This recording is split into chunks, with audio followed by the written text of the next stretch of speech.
Buti kong hanapin ang mga papeles at dokumento bago sana magsalita at magbigay ng anuman reaksyon. Ngunit sa kasamaang palad, hanggang ngayon lahat kami ay nangangapa sa dilim. Walang mga detalye o paliwanag, ni walang konkretong numero. Ang tanging hawak ko ay ilang datos ng DSWD na tila nilapastangan, sabay ang PhilHealth, sabay na rin ang DepEd. There was no final version of the 2025 GAB report. Is it not the BICAM report that was supposed to embody all the changes that the bill had undergone during the BICAM conference? How can the BICAM committee release a BICAM report for the 2025 GAB when the actual 2025 GAB was still being finalized? Sunod-sunod, linuluto pa, at walang patid ata itong kababalaghan.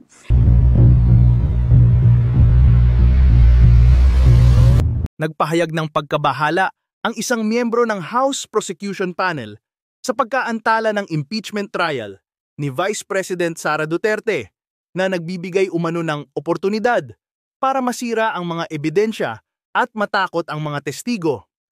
Ginawa ni Manila Repon Joel Chua ang pahayag bilang tugon sa isang tanong sa press conference ngayong Biyernes, kaugnay ng timeline na inilabas ni Senate President Francis Escudero kung saan sisimulan ang proseso ng impeachment trial sa Hunyo 2 at tatawid sa 20th Congress.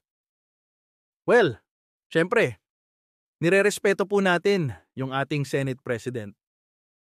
But kami naman po kasi kaya namin gusto na itong impeachment ay masimulan na dahil alam din ninyo, tinitingnan din po namin yung mga ebidensya na nakalap namin ay yung tampering of evidence. Isa po yan, babala ni Chua. Pangalawa po, yung mga testigo po natin, syempre, alam po natin baka mamaya pag tumatagal ay marami po dyan ang matakot habang tumatagal po ang trial. Dagdag pa nito. Ayon kay Chua, nais ng House Prosecutor na agad na masimulan ang impeachment trial upang mapanatili ang integridad ng mga ebidensya at testigo. Inamin naman ng mambabatas na Senado ang magdedesisyon kaugnay ng schedule ng impeachment trial. Muli namang iginiit ni Chua na ang impeachment ay isang constitutional duty na hindi maaaring isantabi dahil sa personal na dahilan. Sa amin naman po, kami naman po ay ginagampan po namin yung obligasyon din po namin ayon sa ating saligang batas, sabi ni Chua. Kami rin po, meron din kaming mga kampanya na tinutugunan sa kanya-kanyang distrito, pero at the end of the day, we have to do our job as mandated by the Constitution. Sa laban naman kontra sa krimen at sa droga, ito po ay aming paniniwala ay hindi naman po kailangan na pumasok tayo sa kaharasan na maraming nasasaktan, na maraming pinapatay, na libo-libo na Pilipino ay hindi na natin nahanap at nawala na lang bigla. Yan po ay hindi po sa amin, ay hindi po tama para sa amin yun. May tamang paraan para tiyakin ang kapayapaan at kaayusan. Yun ay sa pamamagitan sa buo na suporta sa ating mga kapulisan, sa ating mga local government units. Dahil sila po ang talagang namamahala na matiyak na maganda ang takbo ng buhay, na ligtas ang ating mga kababayan at hindi sila kailangan mag-alala na sila'y masasaktan, sila'y mananakawan, sila ay papatayin. Sa ekonomiya naman at trabaho, hindi natin kailangan umasa sa mga illegal na mga gawain kagaya po ng pogo na ginawang pugad ng pagsasamantala sa ating mga kababaihan, naging pugad ng karahasan. Kaya po tayo binan na po natin yan at hindi po tayo papayag na babalik yan dahil nakita na natin na napakasama ang nangyari sa ating mga kababayan dahil po dyan sa pogo. Ang solusyon po ay hindi sa mga illegal na gawain. Ang solusyon po ay nasa tunay na trabaho, nasa magandang kabuhayan at suporta sa maliliit at sa mga nangangailangan. Tingnan nyo yung data natin, di ba? The system that was implemented in the past administration at saka ang system in this current administration. Makikita nyo, yung 16 to 22, ang daming operation. Pero yung drugs confiscated, napakakonti. Crime lab data yan. Hindi po pwedeng baguhin yan. Yung previous anti-drug war, operations at patayan lang ang focus. Wala dun sa confiscation. Di ba? O ito, talagang yan. Paninindigan ko yan ng aking retirement pay. Kung hindi totoo yan. Tataya ko retirement pay ko dyan kung busisiin na ang data niyan. Thank you very much, Mr. President, my dear colleagues in the Senate.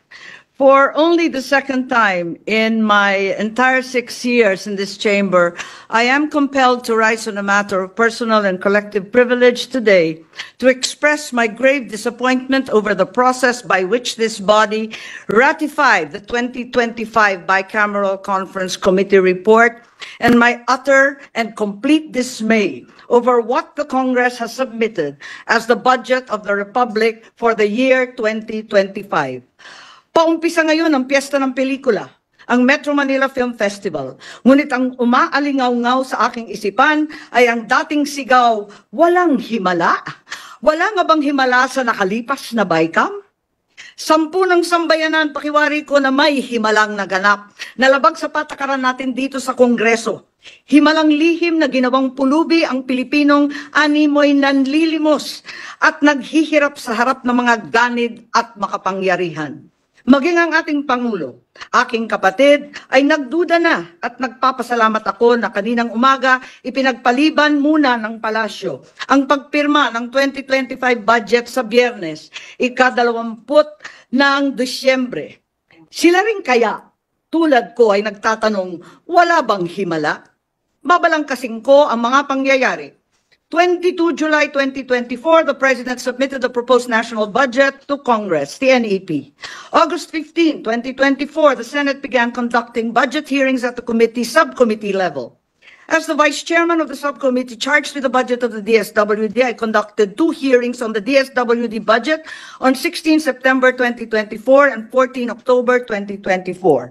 Brought by my experience last year when a certain ACAP was inserted into the DSWD budget and 12 billion was added to the COMELEC budget to allow the conduct of a plebiscite on a people's initiative. Yung malaking panlilin lang sa sambayanan na pirma na sa panahon din ng Kapaskuhan, pilit na isinagawa ng iilan like a thief in the night, ika nga.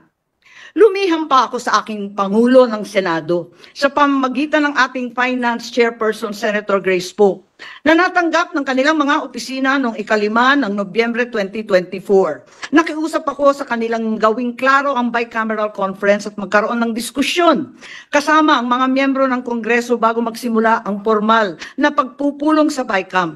Dapat konsultahin muna mga Vice Chair ng Committee on Finance tungkol sa inimumungkahing pagbabago sa budget ng mga ahensyang nasa ilalim nila. Pati na rin ang mga malaking pagbabago sa GAB ay dapat pinag-uusapan ng mga miyembro bago ipasa.